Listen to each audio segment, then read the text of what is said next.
You are welcome to Grizzly Tales for Gruesome Kids, a series of cautionary tales for lovers of squeam. Well, I never!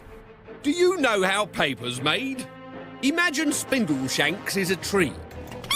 You chop him down, pulp him, strain him, and hang him out to dry.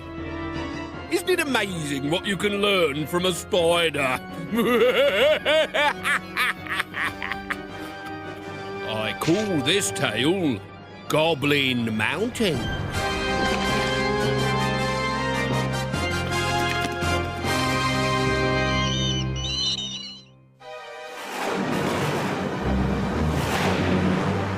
Joe Alexander lived in the shadow of a huge mountain. He was always reading frightening stories about this mountain.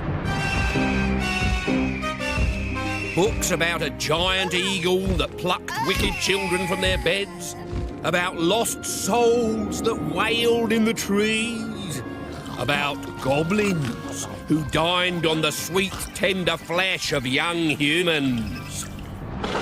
Joe treated the mountain with all the respect that these books demanded. He never went near it. But, in spite of his fear, Joe was a thoughtless vandal. When he'd finished a book, he would rip out the pages and hurl them out of the window. He loved the way they fluttered across the garden like large white butterflies. "What are you doing?" shouted his father. "Books should be respected." "I'm planting new books," said Joe, "by scattering the pages across the mountainside." Soon, the day arrived when there were no books left in the house. "Into the attic," ordered his father, "until you can apologise." "For what?" "For destroying those books and losing their stories forever." Upstairs. The attic was dark and spooky, and Joe was cross. On the other hand, maybe he could just open that skylight and escape across the roof. He found an old trunk to stand on, but it was too heavy to move. "Must be a dead body inside," he joked nervously as he opened the lid. The trunk was empty, save for a large black book covered in cobwebs. Inside, it was full of meaningless symbols, but the pictures were horribly familiar. Ugly faces, twisted bodies, evil bulbous eyes. Goblins! Joe was hooked. This was an ancient book full of weird magic spells. Each page wove its magic fingers around him and forced him to read on until he had finished. You can guess what happened next.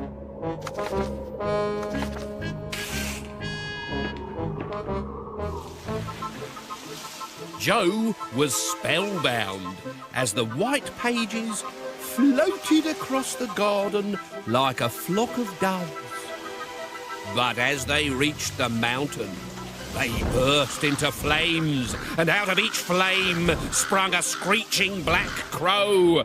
The spell was broken, and Joe was afraid. The cover of the book was red hot. With a scream, he hurled it out the window, but it landed in a tree that burst into flames and burnt to a smoking stump, on top of which sat a giant eagle.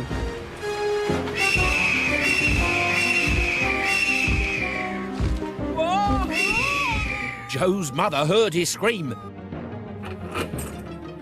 As she burst into the attic, she was knocked backwards by a fierce gust of wind. A giant eagle's feather settled beside her, and when she looked up, Joe! Her son was disappearing through the skylight.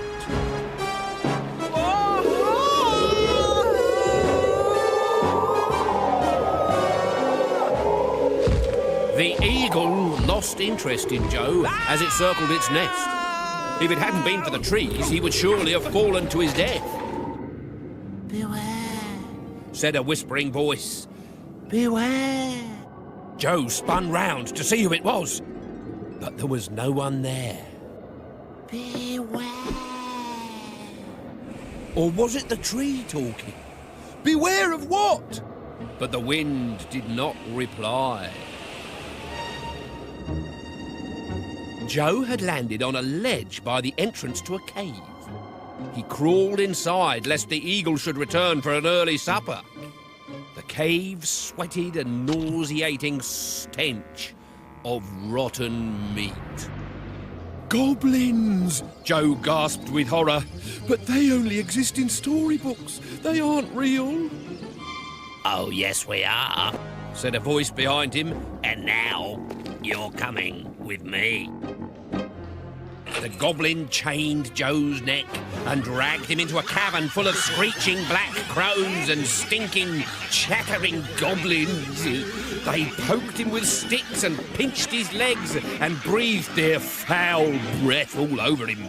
There were 3 loud knocks, and the cave fell silent as a white-haired goblin entered the chamber.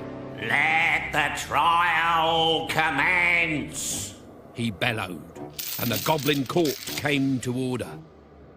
"You are accused, Joe Alexander, of willfully destroying the great Book of Thog, containing the mystical ancient secrets of this magic mountain. All rise while I pass sentence." Excuse me, but don't I get a chance to say a few words in my defence?" "No," said the judge. "That is not the goblin way." The crowd roared their approval. "Chop off his head! Drown him in a vat of goose fat!" "But I promise I'll never do it again." "Don't believe you. Guilty! Take him away and plant him with the others." "What do you mean, plant me?" "You are to be turned into a tree, just like all the other children who think it's acceptable to tear up their books. One day you will be chopped down to make paper. One day you will be stuck together to make a book. One day you will be torn to shreds by some other miserable child." The goblins dug a deep hole in the forest and threw Joe in. "I told you to beware," whispered a voice that Joe had heard before. So it had been a tree. It was the voice of another child planted beside him. "But I didn't understand you," cried Joe. "I didn't know! I didn't know! I didn't know!" "You didn't know what?"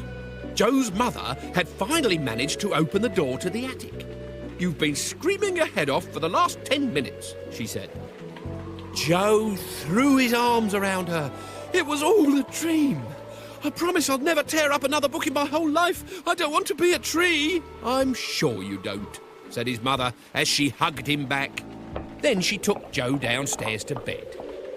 And as she did so, an icy wind gusted in through the open window, picked up the giant eagle's feather and blew it out across the garden towards Goblin Mountain.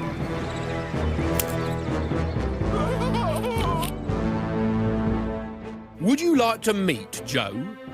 I'm afraid he's rather heavy these days and working undercover. And this is what I made out of spindle shanks. So, not entirely wasted then.